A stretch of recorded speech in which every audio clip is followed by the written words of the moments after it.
বর্তমানে জমি জায়গার কেনাবেচা, মিউটেশন বা রেকর্ড এই সমস্ত নিয়ে প্রত্যেক মানুষের মধ্যেই কিছু না কিছু সমস্যা লেগেই থাকে। আপনারা জানেন জায়গা জমি কেনাবেচা কিংবা মিউটেশন এগুলো করতে গেলে একটু সমস্যায় পড়তে হয় সাধারণ মানুষকে।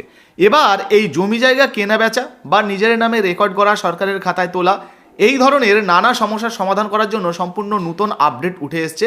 তো আপনারও যদি কোনো রকম কোনো জমি থেকে থাকে, আপনি কাউকে বিক্রি করবেন ভাবছেন, কিংবা কোনো জায়গা জমি কিনবেন ভাবছেন বা কিনেছেন, কিংবা মিউটেশন করবেন ভাবছেন, সেক্ষেত্রে এই ভিডিওটা আপনার অনেক কাজে আসবে। হ্যাঁ, বর্তমানে জায়গা জমির উপরে সম্পূর্ণ নতুন একটা নিয়ম, নতুন আপডেট কিন্তু উঠে আসছে।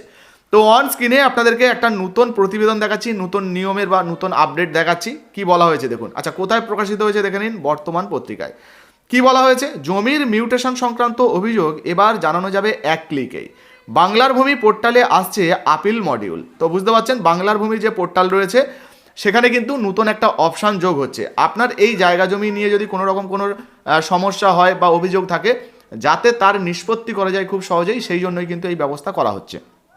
আচ্ছা, কবে প্রকাশিত হয়েছে দেখে নিন, জানুয়ারি 11, 2026। তো একদম নতুন আপডেটই কিন্তু আপনাদেরকে দিচ্ছি। এবারে কি কি বলা হয়েছে, কি কি সুবিধা আপনারা পাবেন, কেনই বা এই নিয়মটা চালু করা হচ্ছে সেটা জেনে নিন। দেখুন, বলা হয়েছে যে জমি কেনার পর পর্চা তৈরি বা মিউটেশন অত্যাবশ্যকীয় একটি পদক্ষেপ। কারণ মিউটেশন না হলে সরকারি খাতায় বা তথ্য ভাণ্ডারে সেই জমি নথিভুক্ত হয় না নতুন মালিকের নামে। অর্থাৎ এই যে মিউটেশন, আপনি জমি তো কিনে নিলেন, কিন্তু মিউটেশন যদি না করেন তাহলে আপনার নামে কিন্তু রেকর্ড হবে না। অর্থাৎ ওই সরকারি খাতায় আপনার নামে তথ্যটা কিন্তু যাবে না। বুঝতে পেরেছেন? সেই জন্য মিউটেশনটা কিন্তু খুবই গুরুত্ব। যদি আপনি জমি জায়গা কেনেন, অবশ্যই মিউটেশন করবেন। দেখুন, বলা হয়েছে এই মিউটেশন নিয়েই রাজ্যের কাছে জমা পড়ে হাজারো অভিযোগ। এবার থেকে এই অভিযোগ জানাতে আর ঘুরতে হবে না অফিসে অফিসে। অনলাইনে এক ক্লিকেই অভিযোগ জানানোর ব্যবস্থা চালু করছে নবান্ন। প্রশাসনিক কর্তাদের মতে এর ফলে খুলবে লাল ফিতের ফাঁস। তাছাড়া নির্দিষ্ট সময়ের মধ্যে অভিযোগের নিষ্পত্তি হচ্ছে কি না তাও সার্বিকভাবে নজরদারি চালাতে পারবে রাজ্য সরকার। তো বুঝতে পারছেন, রাজ্য সরকার কিন্তু এবার সাধারণ মানুষদের যাতে উপকার হয় সেই জন্য একটা নতুন পদক্ষেপ নিতে চলেছেন এই জায়গা জমির বিষয়ে। অনেক মানুষ জমি জায়গা কেনেন, তারা কিন্তু সমস্যায় পড়েন। যাতে সমস্যায় না পড়তে হয় বা কোনো সমস্যা যদি কারো থাকে, যাতে সরকারি আধিকারিকরা সেটা সুষ্ঠুভাবে মীমাংসা করে নেন বা তার সমাধান করে দেন, সেই জন্যই হয়তো এই নতুন পদক্ষেপটা চালু হচ্ছে। দেখুন, বলা হয়েছে জমির মিউটেশন করতে গেলে হেয়ারিংয়ে ডাকা হয় ক্রেতা এবং বিক্রেতাকে। বিক্রেতার নাম সরকারি খাতায় নথিভুক্ত না থাকলে যার নামে সেই জমির রেকর্ড থাকে তাকেও ডাকা হয় শুনানিতে।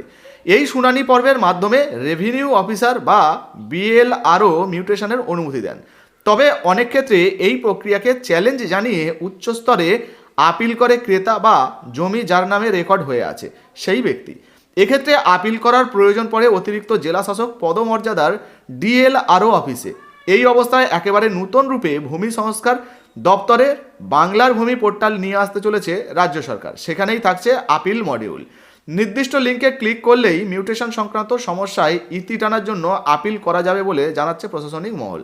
তো বুঝতে পারছেন, নির্দিষ্ট লিঙ্কে ক্লিক করে খুব সহজেই কিন্তু আপনারা আবেদন করতে পারবেন, আপনাদের অভিযোগের কথা জানাতে পারবেন, কী কী সমস্যা রয়েছে, এবং সেটার উপরে ভিত্তি করে কিন্তু তার সমাধান কিভাবে করা যায় সরকারি আধিকারিক যারা থাকবেন তারা কিন্তু সেটা বিচার বিবেচনা করবেন এবং দেখবেন। দেখুন, বলা হয়েছে মিউটেশন ছাড়াও পাট্টা বর্গা সংক্রান্ত অভিযোগ খতিয়ে তার নিষ্পত্তির জন্য আবেদন জানানো যাবে এই আপিল মডিউলের মাধ্যমে। অর্থাৎ অনলাইনে এই অপশানের মাধ্যমে আপনারা এই সমস্ত কাজও করতে পারবেন। দেখুন, বলা হয়েছে বর্গাদারদের নাম বাদ চলে যাওয়া থেকে শুরু করে ফসলের ভাগ নিয়েও অভিযোগ জমা পড়ে জেলায় জেলায়। একইভাবে পাট্টা পাওয়া জমির অপব্যবহার নিয়েও অভিযোগ জমা পড়ে। এবার এই সমস্ত ক্ষেত্রেই আপিল করা যাবে এভাবে। প্রতি বছর এমন 20 থেকে 25,000 আপিল জমা পড়ে। কোনো জেলায় 500, আবার কোনো জেলায় 2000। অনেক ক্ষেত্রেই সমস্যার নিষ্পত্তি হতে দীর্ঘ সময় লেগে যায়। অনলাইন ব্যবস্থা চালু হলে আপিল সংক্রান্ত সমস্ত তথ্য পাওয়া যাবে এক ক্লিকেই। ফলে অকারণে কোনো কেস নিষ্পত্তি হতে বিলম্ব হবে না বলেই আশাবাদী রাজ্য প্রশাসন। তো বুঝতে পারছেন, এবার কিন্তু জায়গা জমির উপরে যদি আপনার কোনো রকম কোনো সমস্যা থেকে থাকে তাহলে তার সমাধান খুব শীঘ্রই হয়ে যাবে। সেই জন্যই একটা নতুন অপশান আসছে, মডিউল আসছে, যার মাধ্যমে অনলাইনেই আপনারা আপনাদের অভিযোগ জানাতে পারবেন এবং আপনাদের সমস্যার সমাধান করতে পারবেন। আচ্ছা, জায়গা জমি নিয়ে আপনার যদি কোনো রকম কোনো সমস্যা বা জিজ্ঞাসাবাদ থেকে থাকে অবশ্যই নিচের কমেন্ট বক্সে কমেন্ট করে জানাতে পারেন। ভিডিও ভালো লাগলে অবশ্যই লাইক দিয়ে শেয়ার করে দেবেন। আর হ্যাঁ, এখনও পর্যন্ত এই ভিডিওটা যদি আপনি ফেসবুক থেকে দেখছেন তাহলে আমাদের ফেসবুক পেজটাকে ফলো করে নেবেন। আর যারা ফেসবুক থেকে দেখছেন না তারা অবশ্যই ফেসবুকে একটু OECSDR নিউজ লিখে সার্চ করবেন, আমাদের পেজটা চলে আসবে। তাছাড়া লিঙ্ক ডেসক্রিপশন বক্সে দিয়ে রেখেছি, ওখানে ক্লিক করে আমাদের পেজটাকে একটু ফলো করে দেবেন। ভিডিওটা শেয়ার করতে ভুলবেন না। ধন্যবাদ।